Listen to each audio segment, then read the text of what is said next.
All righty, Matt, we got some people coming in. Give folks a few minutes as always. Scott, did you throw out our question or I'm about to do it right now. All right. So for those of you that have joined us before, we're going to change it up a little bit. Rather than asking where people are dialing in from, we've got a hard-hitting question.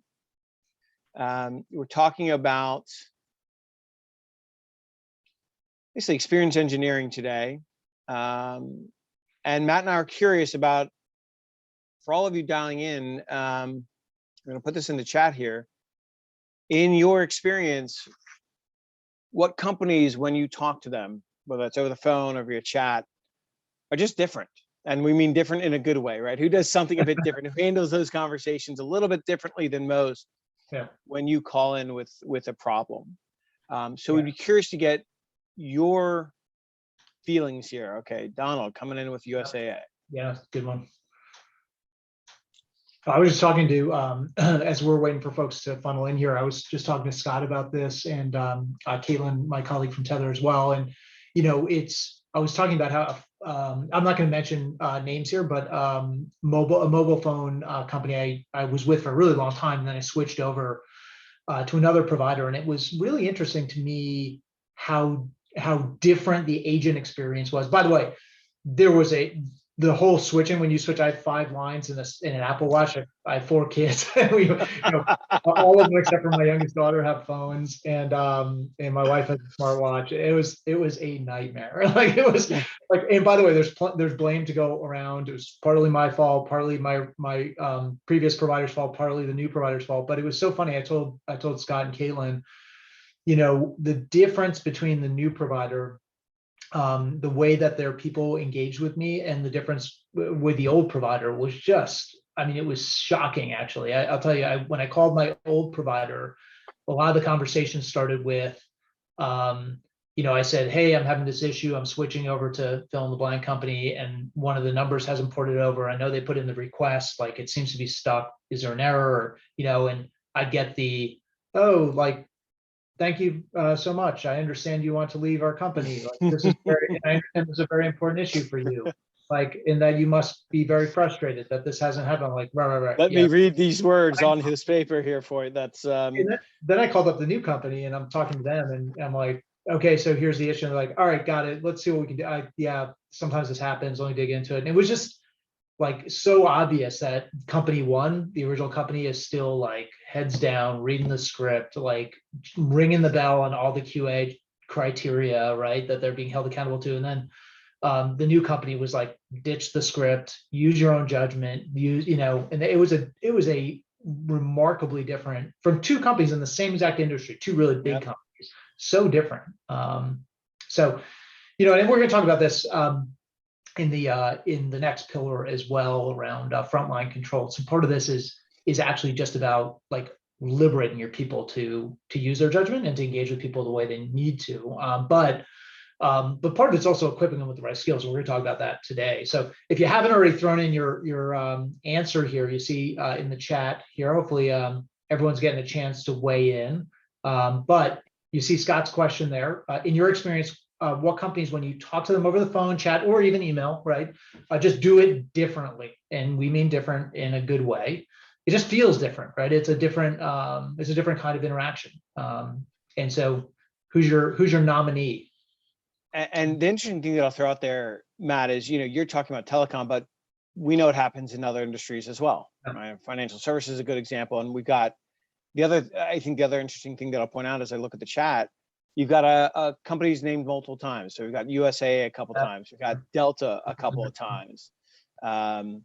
Andrew, I love it. British Airways, I'm going to call you out just a little bit for a little shameless self-promotion. That's totally fine, but I'm just, I would agree, though, with American Express. I absolutely would agree as a customer. So we didn't say I'm calling you out in a good way. I'm calling you out in a good way. Not to mention your own company. Totally fine.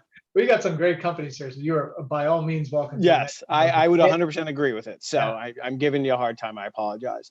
But I think it is interesting, right? You see people from, you know, different parts of, say, walks of life who are throwing in very similar companies. And then we got a couple more here: Wealthfront, Xfinity, Comcast, UGS. Yesterday, in fact. Okay, excellent. While people are filling the rest of that out, or adding their 2 cents, let me do the official welcome and good morning and good afternoon and good evening.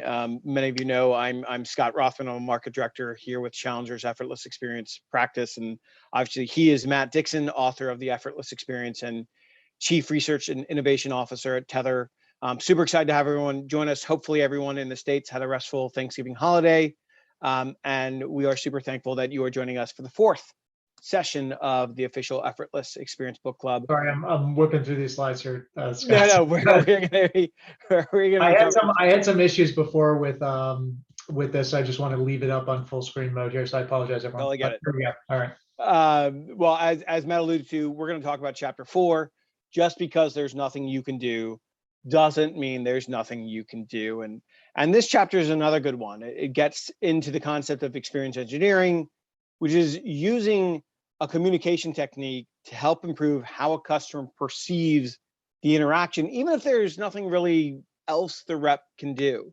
Yeah. And then again, I think we've got a lot of folks who are joining us, joining us again. And for those of you that are joining us for the first time, this book club is a little bit different in the sense that we just can't open the lines and ask questions, but we do want this to be interactive. So as we've already started, please ask any and all questions through the chat. Please express thoughts and so on. We're going to do our best to incorporate those into the conversation. And then whatever we can't get to today, we'll get to next week during book club. And then as always, a little shameless plug that if you do like our time together, please do tell your friends, colleagues, post, tag us on LinkedIn. And then again, as always, if you don't like book club, we are not Scott Rothman or Matt Dixon. Right. Well, I did want to say, looking at some of these responses here, what's one of the things that strikes me, to Scott's point before, you saw some repeat mentions there, but the other thing is a couple of companies, like these are not small companies, and a lot of these are companies in regulated spaces that have a lot of legacy ways of doing things and a lot of legacy processes. A couple of my Tether colleagues actually sent notes just to me and Scott here, and included some companies there. And they are also big big telcos, big banks. And I think what that is telling us, only Michelle, I think, mentioned Wealthfront. My colleague Jeff said Uggs, oh, that's Uggs. I saw it all capitalized, and I just went to UGG. Oh, gotcha. I feel a little silly at this point in time because I was sitting there going, "What's UGGS?" I feel like I should know that. All right, Jeff, U, capital U, small g, small g. Okay, never mind. I'm gonna take a moment. You don't see, but what my point here is that you don't see a lot of. I feel like when we've talked about this in the past, what you tended to hear was big companies looking at smaller companies like Warby Parker or Sonos or Bonobos, who's now part of Walmart, right? But these companies and saying, boy, they do it differently, but it's because they don't have to deal with all the regulation. They don't have to deal with all the legacy processes. And boy, we've had this QA checklist for 100 years and like just a way of doing things. And what you see is interesting in the group here. You see a lot of big old companies, right? And so what it tells us is they're figuring out a way to do it differently. And I think so that means there's hope for all of us. So let's get to it. I'm going to walk through a few slides here with apologies because this is not going to be a full run through this chapter, which is, as Scott said, pretty rich with information. So I'm going to walk through the stuff that I tend to share when we present this material in front of an audience or with companies who are unfamiliar. More as a recap, give you a little bit of some stories and color commentary that aren't really in the book. And then Scott's going to keep me honest and tell me what I missed. And we're going to talk about some of that stuff too. And then we're going to get in some discussion about how do we do this stuff, what's hard, what's unique and different about this. Scott mentioned this before. The chapter title actually comes from our one of our co-authors, Rick DeLisi. I love that line. Just because there's nothing you can do doesn't mean there's nothing you can do. And how often is it that our representatives are using what I'd call powerless to help language? That's what we call it at Tether, right? But this is when representatives say things that indicate they're hiding behind policy. There's nothing I can do. I can't help you with that, right? And that is like the pinnacle of effort, I think, for the customer. The customer needs a solution. They're asking for something, and the rep says, "Sorry, can't do it. Can't help you." And what the title suggests, as you know, is, even if the answer is no, there are better and worse ways to communicate that. And there's a lot of, we'll unpack that in more detail across the next few slides and in this module. Now, Scott mentioned this before, but one of the big takeaways, the way we did the research, I just want to back up a little bit. The original study around delight and effort and customer effort scoring, those kinds of concepts, was done in the 2008-2009 timeframe. That's when we started that research. In the ensuing years, we actually did a number of other studies to explore some of these ideas in more detail. That's where we came up with this idea of, because we knew repeat contacts were a huge source of customer effort. So we did this study. We found that best companies aren't thinking about first contact resolution, they're thinking about next issue avoidance. We found out that channel switching, huge source of customer effort. And we found out that low effort companies do digital differently, right? As we talked about in, I think, our second module. Another one we followed up on was about the agent interaction, right? Because it's still such a huge chunk. While digital is growing by leaps and bounds, is siphoning off certainly all the easy issues, the less complex issues. The person-to-person interaction still is a meaningful one and is a big chunk of our service volume for almost any organization, certainly the organizations I think on Book Club today. So we did another study, a follow-up study, to really understand the nature of effort as it pertains to the conversation between the rep and the customer. And one of the things we found, as Scott already alluded to, is that it turns out, I think, when companies think about how do I make things easier, how do I make the experience low effort, they immediately run to technology-based solutions. They run to, buy more technology, do more, get systems to be up 5 nines at the time, do more process reengineering, Six Sigma projects, things like that. And what we found was that those things really matter, right? You got to keep doing those things. There's food for many winters, as we say, in terms of making it easier physically, right? Lowering the number of things, the steps the customer needs to take in their service journey. But it wasn't actually the big thing that drove the effort from the customer's perspective. The effort calculus from a customer's perspective is a little bit different. You see it depicted here on the slide. Remember from the chapter, only about a third of effort for a customer is a function of the steps they had to take, the stuff they had to do. 2/3 of it is how they felt about what they had to do.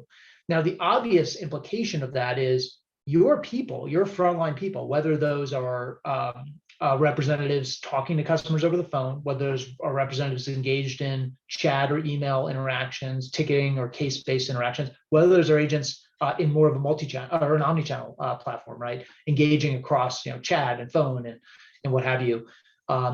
It doesn't matter, but what it tells us is that the agent has a huge bearing on how the customer feels about the experience. They can take a otherwise low effort experience, mishandle it, and make it feel like a high effort experience. Similarly, they can take a very high effort experience and handle it in a fantastic low effort way and make it feel like it was actually a low effort experience. So it's a point of tremendous leverage. And I think it's worth pointing out, Scott, I know you'll agree with me here, but so often in customer service, especially now, and we see this in sales too, as many of you know, I've spent a lot of my career studying sales effectiveness, and we see the same thing over there. So it's not to point fingers at customer service, but companies want to run to the technology-based solution, right? The technology is seen as kind of the quick fix, it's sort of this panacea. And oftentimes it's because people don't want to do the hard work of making their frontline better. And what the data tells us very clearly is there's no end around, right? There's no skipping that crucial step. You really have to think about, how do I equip my frontline with the skills necessary to make those interactions feel lower effort? So I'll share with you a couple of the skills that we talk about in this chapter, and then Scott's going to again tell me what I skipped. I do, before we get into this, I do want to talk about when we're talking about words matter, they matter a lot. And as you saw, they matter. 2/3 of it is basically the interaction, right? It's how the perception that the rep can provide or can wrap around that experience by dint of the way they interact with the customer. And I think what's so interesting is the way we did this research to really isolate the impact of specific language techniques. So let me just explain this. I usually don't do this in front of an audience. Nobody cares. But you guys are book clubbers, so I know you care. You've read the chapter. But we created an A panel and a B panel. We talked about this in the chapter. And here's what we did: is we ran the A panel of our customers, our customer panel, and the B panel through a set of hypothetical service situations. You got a banking issue, you have a cable issue, you have a retail issue. We had a number of B2B situations as well for B2B respondents. And what we did is we said, here's the issue, here's you contact the company, here's what you're told, and here's the resolution that's offered. Here's the answer you're given. And we ran customers through a whole series of these. And what was interesting is the only difference between that run through those different scenarios between the A panel and the B panel was that we tweaked a couple of words in the way the resolution was delivered, the way it was communicated by the agent. So it was the same problem, and ultimately was the same answer that was given. Sorry, you don't get a refund, or you have to go into a store to, you have to go in the branch to, to sign that form, or any number of things, right? You got to wait for a service technician to come on next Tuesday to your house. So all we did was change the way that was delivered. And we did it purposely so as to test the impact of different language techniques. So a lot of this was informed by behavioral economics and human psychology work. If you haven't read this, the best book on this subject is by Robert Cialdini. It's C-I, well, I'm not going to spell it, but it starts with a C. Go to Amazon and look for the book Influence. Influence is the Bible, the gospel for using language to influence behavior. It's really fantastic work. Bob Cialdini is a psychologist, and he's been out studying the use of language to drive different and better decisions for decades. He spoke a number of years ago at a CB conference, and it was absolutely riveting. Just fantastic, fantastic person, and really fascinating research. So we took a lot of Cialdini's principles, as well as ones by Kahneman and others in behavioral economics, and tested some of those concepts. And what we found is some of them have a real impact on the level of effort perception that the customer has. So share with you a couple. Advocacy. Before I talk about what advocacy is, let me tell you what it's not. Advocacy is not when the rep hides behind policy. Again, think of that as the evil twin of advocacy. This is when I say, nope, can do, cannot help you. Policy prevents me from doing this. For those of our book club members in regulated businesses, you will be very familiar with this. But truthfully, we all do this, right? We all do it. And advocacy, hiding behind policy, powerless to help language, is the exact opposite of advocacy. What is advocacy? It's taking a position of active support on behalf of the customer. That's saying, you know what, let's see if we can figure this out together. I'll give you a real quick story. It's a personal story. It's happened to me just the other day with my credit card issuer.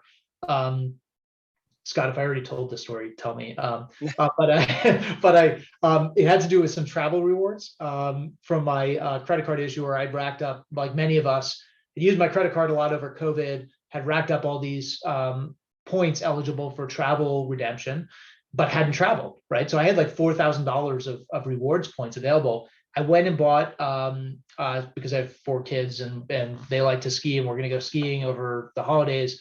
I spent a whole bunch of money on lift tickets, which it turns out are really expensive. And so I wanted to redeem my points, but it wouldn't let me do it on the website because the lift tickets were that was not a travel merchant. It wasn't billed as a travel merchant code. And so technically I can only redeem the points for things like, Ubers or airline, tickets or hotels or whatever. And, the lift tickets didn't count. So I call up this representative. I get a representative on the phone. I explain the situation, ask if they can help. And the first thing the representative said was, they explained the policy to me, which I already knew, right?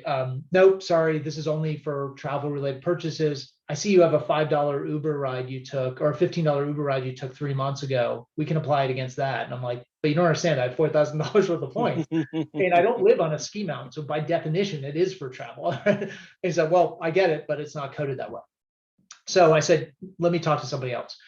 I got a senior representative on the phone who said, oh, well, that's easy. What we'll do is we'll take that $15 Uber and I'll apply it however many times 15 divided into 4,000 is. It's a lot. And we'll just keep applying it until we work off that whole balance. So I said, you can do that? She said, sure. I don't know why the last rep didn't tell you that you do that. And it was remarkable, the difference. That's the difference. Powerless to help, hiding behind policy, or saying, let's see if we can work this out together. Even if I can't do the thing you want, which is apply this to your ski tickets, I can figure out another solution. So when we use advocacy-based language, it reduces the perception of effort dramatically, 77%. It's one of the most powerful techniques. And at Tether, we track this in conversational data, and we'll tell you, as we tested this now across millions and millions of customer interactions, and this holds up, right? It is the number one thing we tell people: stop hiding behind policy. Every time a rep is saying, I can't help you, I won't do that, the policy prevents me from doing that, you are jacking up effort and destroying loyalty. What you need to do, even if the rep knows I can't do the thing you're asking me for, is have them just say, let's see if we can figure this out together, and come up with a different solution. It may not be the thing the customer asked for, and that's okay, but it's about figuring out a solution that gets the customer ultimately to the outcome they care about, which is getting back up and running or redeeming their travel points or what have you. Second one was positive language. This is one I know, the Challenger Inc. team obviously teaching all these skills to companies across the world, to their front line. This is one we track as well, has a big impact on effort. Using positive language can reduce effort dramatically, 73%. Give you a real quick example. In the chapter, you guys remember the Osram Sylvania case. Osram Sylvania lighting systems provider. They make light bulbs, they make lighting fixtures. They deal with a lot of B2B customers, home builders,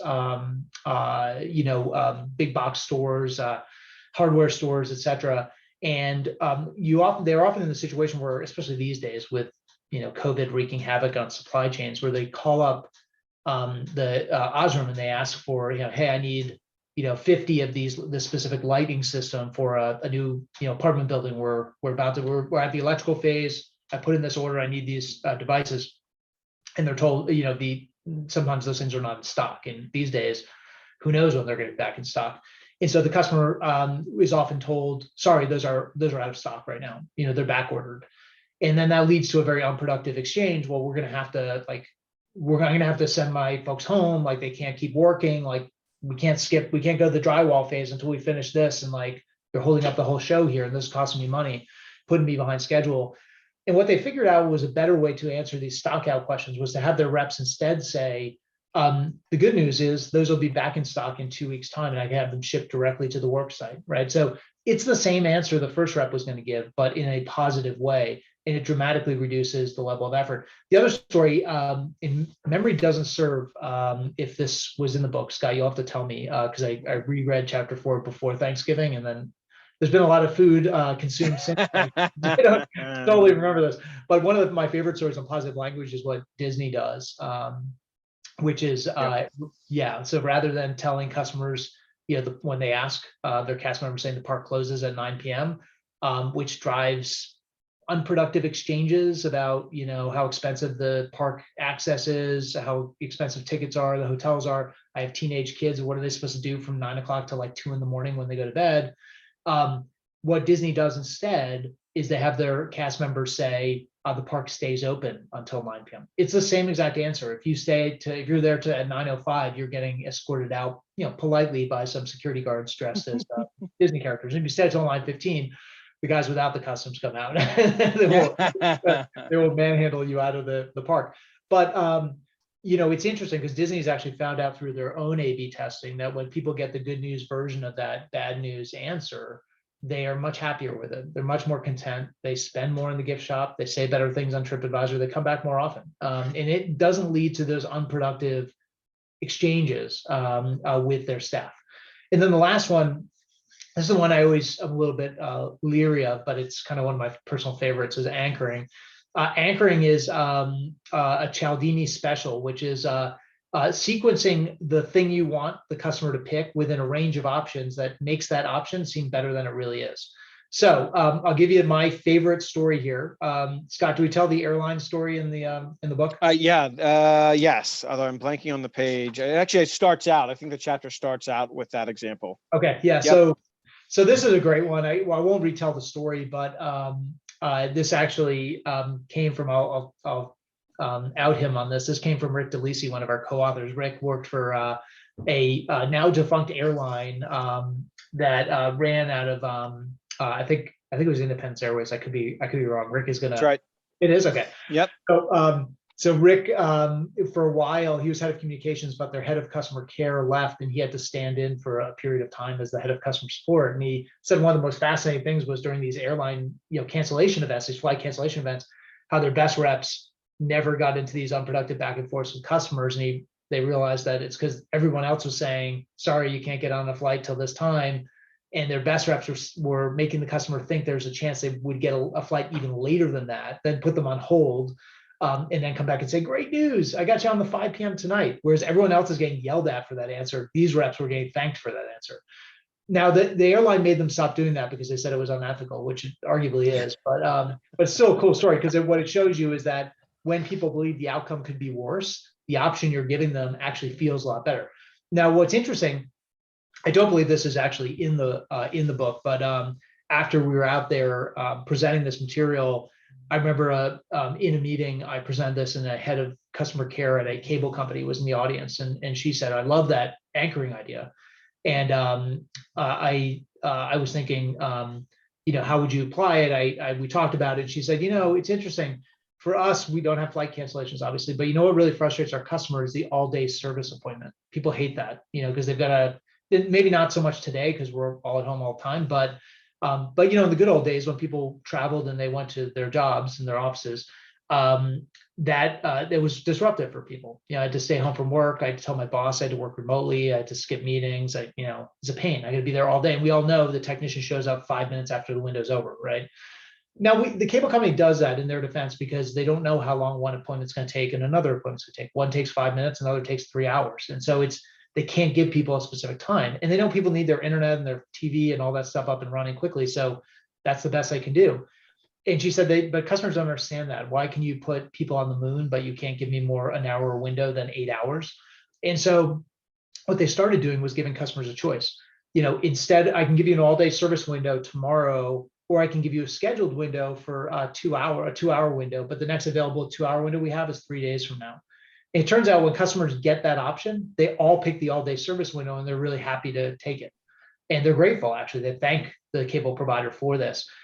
Whereas when they're only offered the all-day service window, it feels like a burden, right? So again, anchoring that, and this company does it, and feels perfectly, does not feel like it's a breach of ethics or anything like that. Perfectly above board, because they could give you the 2 hour window, and it is a legitimate trade-off. But they find that giving that makes the customer feel like the all-day service window, which, by the way, the cable company would prefer they pick, is actually a lower effort option.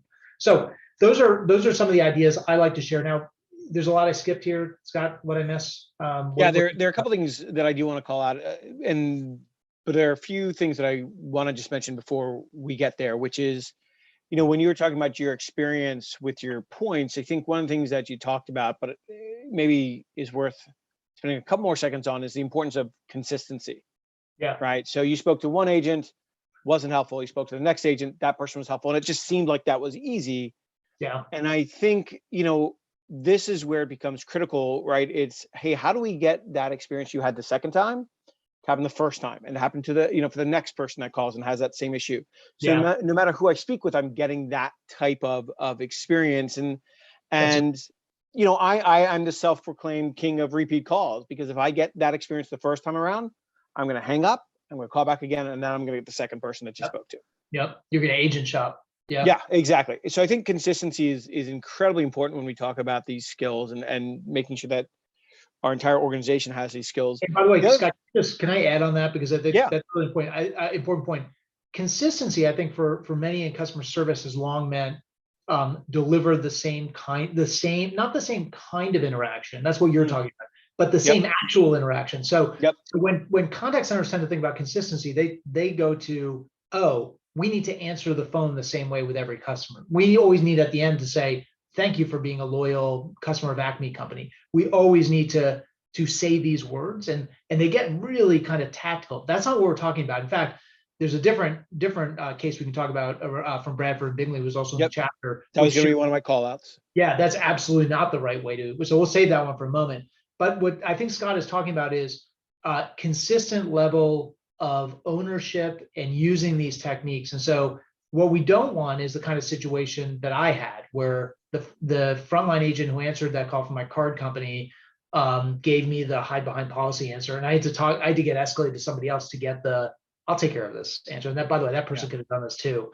That's not what we want. What we want is that every single person we talk to delivers that kind of engineered experience with with those language techniques. And so you're 100% right. And here's the other thing I'll tell you, Scott, is I remember talking to a different cable company a couple of years ago, and they were talking about their social service. We haven't talked a lot about social service. They're talking about their social service department, which has won a lot of awards in the industry. They've got like 300 reps staffing Twitter and Facebook, and DMing and IMing and all this stuff, people and whatever, and solving things on social media.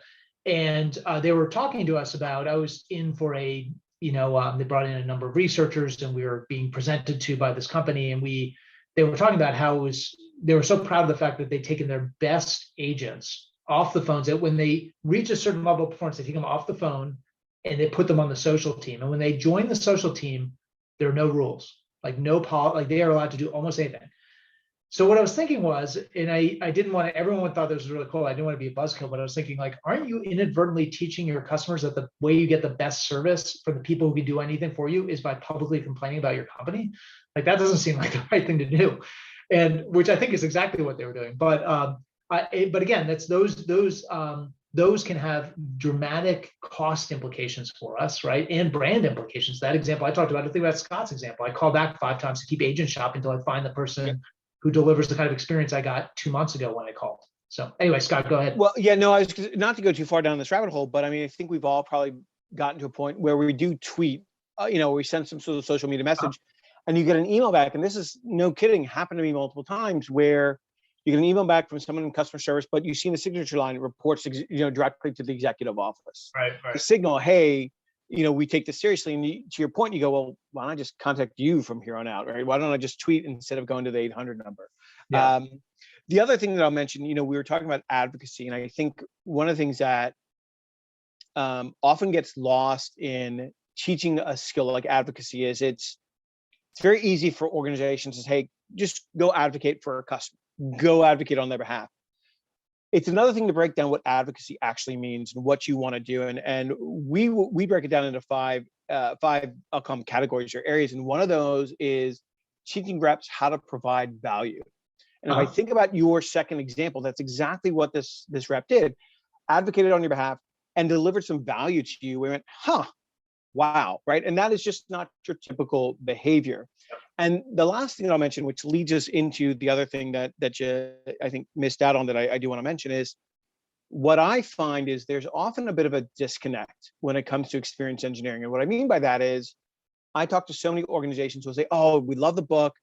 We talk about experience engineering all the time. And I say, great, that's fantastic. Tell me what you do. Like, well, we use terms like positive language and we use terms like advocacy. Great. Tell me what you do. Yeah.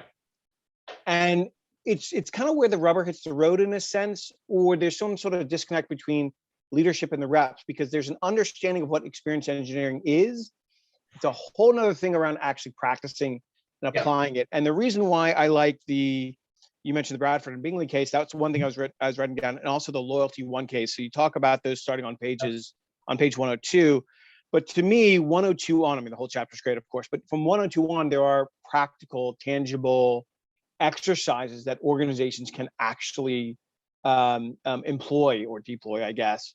And it makes something that seems theoretical much more practical. Yeah, I'll talk about Loyalty One, Bradford and Bingley here in just a moment. But I think you mentioned this, this idea of paying lip service to some of these concepts versus actually doing them. One of the, and I think we're all guilty of that in different ways, right, around different things. But I think you see this really reflected, especially when you think about experience engineering. I think the first thing, we all understand this, I think everyone in the book club group understands this, that experience engineering is not soft skills, right? So it's not just because you do soft skills training and you teach your reps to be nice to your customers and live by the golden rule and all those things. By the way, you should keep doing those things. That is different from equipping your reps with powerful language techniques rooted in human psychology and behavioral economics. Those are two different things. The other thing I think we find is, oftentimes the measurement systems, the management systems are at odds with what might be talked about and what might be being said. So leadership might talk about experience engineering, then why is the QA scorecard still holding me accountable for saying the customer's name 3 times and for using the standard greeting and the standard closing, and then asking if there's anything else I can do to help you today, or if I fully resolved your issue today. And I think for me, at least, that's been a long-standing pain point, which is that quality assurance in many companies doesn't do a very good job at driving quality upward, nor does it do a very good job at assurance. And we're asking these QA managers to kind of go with their gut instinct. We're constantly tweaking and reevaluating the QA scorecard. I remember we talked to a team of reps about quality assurance, and they called the QA scorecard the exercise of cracking the Da Vinci Code. So how do we figure out what QA is measuring us on this week, and then just say that thing all the time so that we max out our score? And so which is obviously not what we want. What we want is a system that reinforces. We want a system and an approach that is based on fact, not opinion. So it's based on data. These are the techniques. These are the phrases. These are the approaches that actually reduce effort or actually drive the outcomes we care about. Not the stuff we concocted on a whiteboard in a boardroom somewhere in our building, but actually using data to determine here are the 10 behaviors that our reps must demonstrate at a high level. Then when we do that, what we're really doing is delivering a valuable service to our frontline people, because what we're doing is we're teaching them the skills and driving those behaviors that we know will make them more successful. And then we'll deliver better customer experiences. And by the way, our reps do not like delivering experiences that earn them, foul language back from the customer, or getting yelled at, or just demanding to speak to their boss. Like, that's a job nobody wants. And so what they'd much rather be in is a position where they're delivering a great experience, because we know, because we've studied this at scale, we know exactly the things that will make them successful, and we can teach them those skills. And then the coaching revolves around that, and the messaging and the leader. And I think what Scott's talking about a little bit here is, at some level, it's all well and good for leadership to talk about this stuff. Use positive language, be an advocate, own the issue.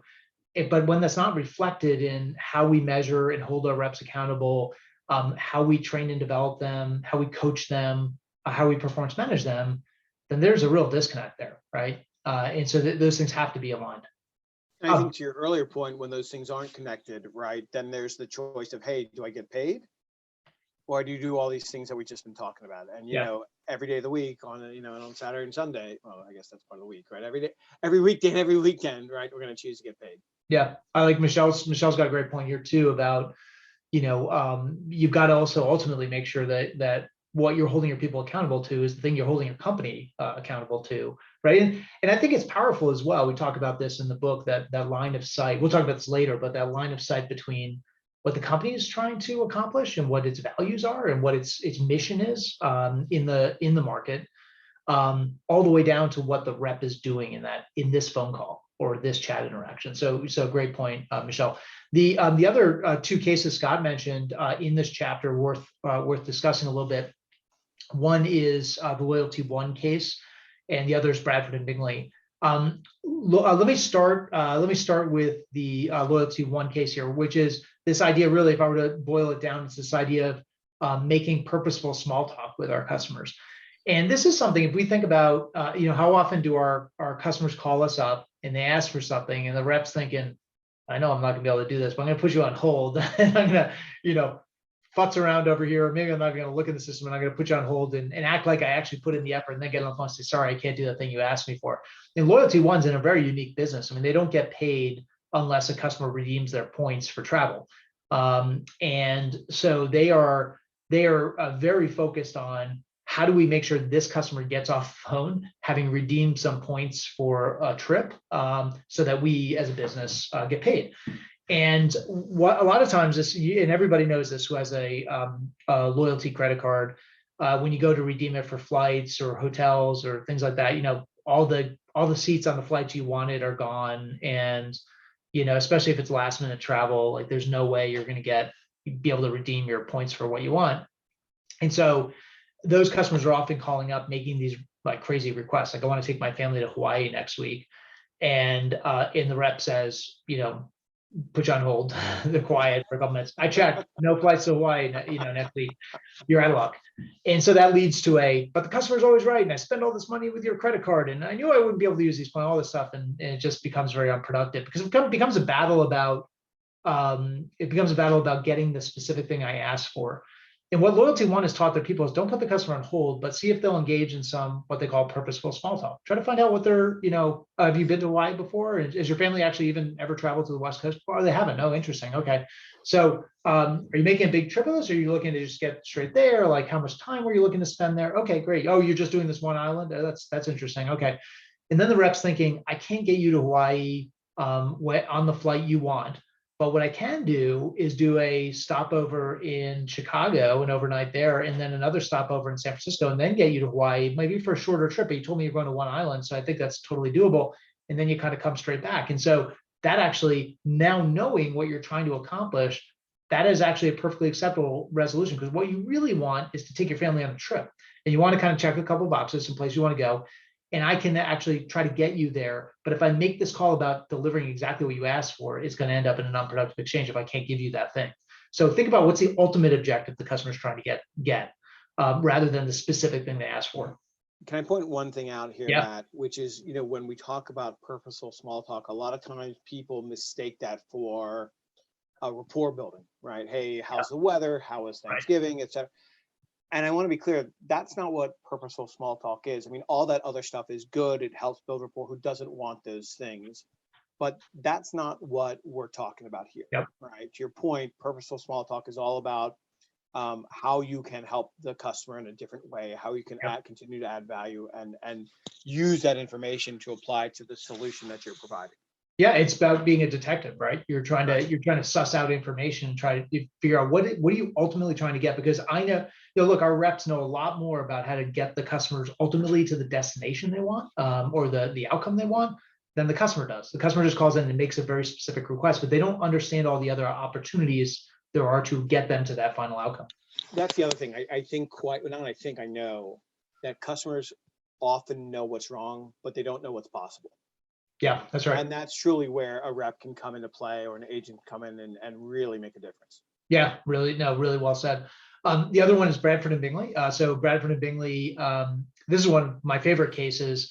It's from Bradford and Bingley was a UK mortgage lender. I think they're now a division of Santander Bank, and they had struggled for a really long time with actually that consistency issue, which is leadership had decided we need to deliver the Bradford and Bingley experience. It needs to be like the McDonald's of, no offense to anybody at McDonald's, of mortgage lending experience. When the customer calls in, we want them to have the same exact conversation, no matter who picks up the phone, which Bradford and Bingley contact center it is, which agent it is. It's got to sound the same. We got to say the same thing. It's got to be our unique conversation. Is going to be totally consistent at a very tactical level. And what they were surprised by is that different customers responded to that standard Bradford and Bingley approach. They drove that consistent approach like hard in their contact center. And what happened is different customers responded in very different ways. For one customer, it's perfectly fine. For another customer, they were like, it left them wanting, right? And then they would call back. It drove a lot of repeat contacts, not the survey scores they wanted, not the customer feedback they were looking for.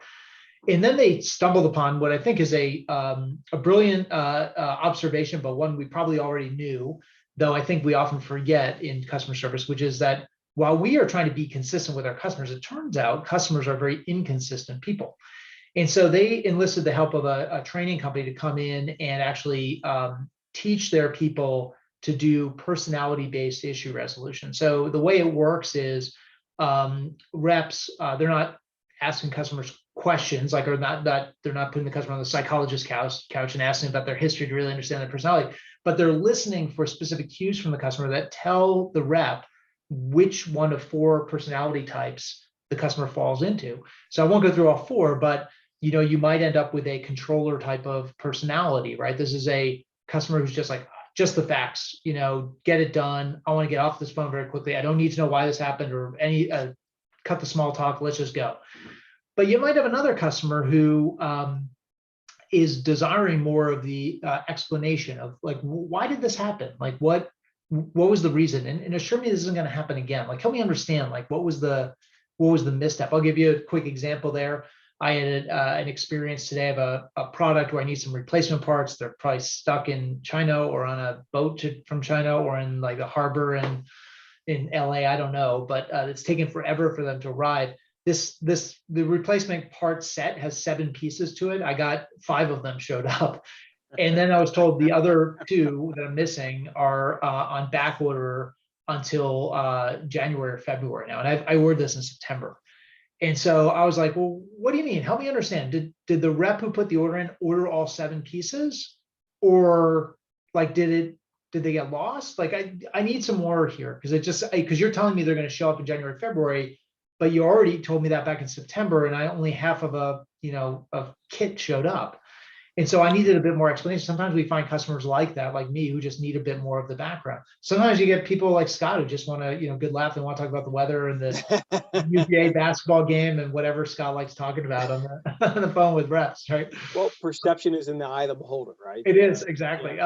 So this is important stuff because what Bradford and Bingley realized is by teaching the reps through active listening to be able to diagnose the customer's personality type and then equipping them with specific language techniques suited to that type of person, they got to dramatically better connections with their customers, which drove way better survey responses and way lower repeat contacts. Because what happened was a lot of customers were calling back. You remember Scott's example before. I didn't get the experience I had a month ago when I called you from this agent. So I'm just going to hang up and call again and see if I can find somebody else who's going to deliver that experience I had before. They were able to avoid that, right? That agent shopping because every customer now felt like they're getting an experience more tailored to them. And not only that, but they're as our longtime research colleague Rufino Chong has coined this phrase, they found a glorious ancillary benefit to this whole practice, which was this: their reps actually were much happier in the job, interestingly, because this gave them a set of life skills that they were able to use outside of the contact center with friends and family and neighbors and you name it. When you understand how to spot somebody's personality and connect with them at their level, makes you a much more powerful communicator. And so their reps love this training, made them better at their jobs, made them more successful in life, which I think is super powerful. So anyway, those are a couple of the cases we like out there. I will mention, technology has advanced quite a bit, and some of you may know there's some companies out there that are doing more personality matching kind of behind the scenes, right? And so they're enabling companies to get their reps connected with somebody who's of their personality type. Curious if anybody in the book club's using a platform like that. Still pretty new technology, but this is a newer thing that's come to the fore since we wrote the book. But I think more to the point, it speaks to the power of that personality-based connection. That's the really important thing. I think the big takeaway I would offer here is, our people are key in delivering a low effort experience. And this is I love all the chapters in the book. This is probably my favorite one because it is about seemingly simple fixes, quite literally in the things that we say that are so rare in today's customer service world, but so powerful when done well, and can really deliver a completely different experience. And, think about my example before about my old carrier and my new carrier and switching our mobile plan from one to the other. It was a big mess, the whole thing, and there were problems to go around. But I was much more angry with the old provider just because the way they interacted with me in the scripted, generic, robotic. Oh, I understand that must be very frustrating. I'm like, that kind of versus the new folks who are like, oh boy, okay, let me see if I can dig into this. Like, hold on a second, I got to talk to the porting department and see, because sometimes this happens, and it just felt different. And you know what, there were problems to go around, like I said, but I was way happier with the way they connected with me, because they were engineering the experience, they were owning the experience, and they connected with me as a person, not in a scripted kind of generic hide behind policy kind of way. There's something you mentioned a second ago, which I think cascades throughout these stories. Is you mentioned the agent experience and the uptick there, and I think that's always been important, but I think it's become increasingly important over the last 18 months or so, and I think that should not be overlooked by any means. But I think the high level sort of takeaway here is, listen, when you can equip your agents with the reps with the ability to do these things, an easier experience for the customer means an easier experience for the agent, because to your point earlier, no one likes to be yelled at, right? And there's been a lot of that over the last 18 months. I know we've got about 10 minutes left. I want to go back to something we talked about a little earlier, which is, hey, look, these aren't soft skills. Yeah. And I would love your opinion on this, Matt. And I would love to hear from anyone joining us today. A lot of times when I talk to organizations, sometimes there's a reaction of, well, these skills are a little complex. I need more of the basics. I can't get people to be friendly on the phone. And those are some of the things that we start Yeah. to hear. And the response that I often have is listen, friendliness is nice to have on the phone. We've all been on the receiving end of friendly reps, and we go, this is going to be a great call. And then 20 minutes later, we're looking at our watch going, wait, what's going on? Why has my problem not been solved yet? And that's the thing. Friendliness is great. I think that's kind of a table stakes sort of skill at this point, Yep. because that alone does not solve problems. And I would love your opinion there. And again, anyone on the line, this notion of, hey, look, these are complex skills. I need the basics. Just getting someone to be friendly on the phone. Yeah, Anyone have any reactions to that? So this may just be me, but I don't think I'm alone here in saying that. And we'll talk about this next week when we talk about frontline control, and we'll actually talk a bit about the controller research on the rep side, which was not in the book, that came out after the book. We'll talk about some of the newer research around talent. Scott's 100% right. This talent part of the story has gotten way more important, and I would also say way more precarious over the past 18 months to 2 years with COVID, and we'll delve into that a little bit next week. But I do think there's, at least for me, again, I don't know if you would agree with this, Scott, but I would rather, and this is a little bit extreme. Obviously, what I want to do is talk to a friendly person who is super competent in delivering a great experience in the resolution I need. But if I had to choose between those two things, I would actually choose the competent person who solves my issue and owns the issue over the friendly person. Like, if you give me friendly and incompetent, doesn't own it, hides behind policy, that's of no benefit to me. But what is of tremendous benefit is talking to somebody who knows their stuff, as we'll talk about next week, who takes control of the issue, and who kind of grabs me by the hand and pulls me across the finish line to victory. That's what I'm looking for. And again, we'll talk about this in more detail next week. Obviously, doing both is really important. If we can manage that, that's a win-win to get, have friendly reps who are polite and cordial, reflect well, not just on our brand, but reflect well on themselves as professionals. That's awesome. If we can add to that people who really understand how to manage the customer conversation in an active way, who understand how to tailor the experience to a specific type of customer, who understand how to use language techniques to get themselves out of tight spots, right? Where they might otherwise, you put themselves, back up against the wall with the customer. Customer's really upset about what's being proposed. If they have those skills, they are going to be not just friendly, but very effective. And as we know from the Bradford and Bingley case, and Scott, I think you guys have probably seen this out there in the world, teaching people these skills. It makes our reps way happier in their jobs, because no rep likes delivering an experience that gets them yelled at. Reps want to deliver an experience that gets them thanked. It's just, nobody likes being in a job where you get yelled at all the time, unless you're in the Marine Corps. I guess that's something. But for our reps, they're looking for a job that earns them positive feedback from customers thanking them. Boy, you were the best. Thank you so much for getting me back up and running. This is awesome.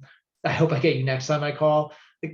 Boy, that's something that gets our reps coming back the next day to work, not poking around for another job. Yeah. And when they feel like they're not equipped to have those conversations, not given the skills, then I think they're going to be unsuccessful. And I don't buy the argument personally that reps can't learn these things, or they just we're just going to focus on the basics. This is like 201, 301 level stuff. It's really not. And Scott, I mean, you guys have had experience, again, working with companies around the world, across industry, rolling these skills out. I'm going to go out on a limb here because I don't work for Challenger, but I'm going to say that I bet you haven't come across companies where you've said, oh, you guys aren't, you really people need to be at a 201, 301 level. You really just need the basics. Our people, we hire good people, and we unfortunately, I think, as we'll talk about next week, I think we hamstring them, we handcuff them, we don't trust in their judgment, and that's to our detriment as leaders, because it doesn't give our customers the experience they're looking for, and it doesn't make the job very fun for our people. I mean, I think, given where we were, say, 10 or 15 years ago, we've certainly come a long way, but I think there's still plenty of room to Yeah. run. Matt's been talking a lot about next week. As a reminder, that's chapter 5. To get control, you have to give control. So we'll talk a lot about that next week, and pick up on this conversation this same time next week. And I figure what we can do is maybe give everyone three Sure. whole minutes back. Matt, does that work? Perfect. Very generous of us. Since we got 3 minutes over on all the other ones, then I get this one. Appreciate everyone joining us today again. Same time next week, same channel. To get control, you have to give control. Again, please feel free to invite friends, family members if you're so inclined. But look forward to seeing you next week. And as always, thanks for joining us today, and we'll talk to you soon. Take care, everyone. Bye. Bye.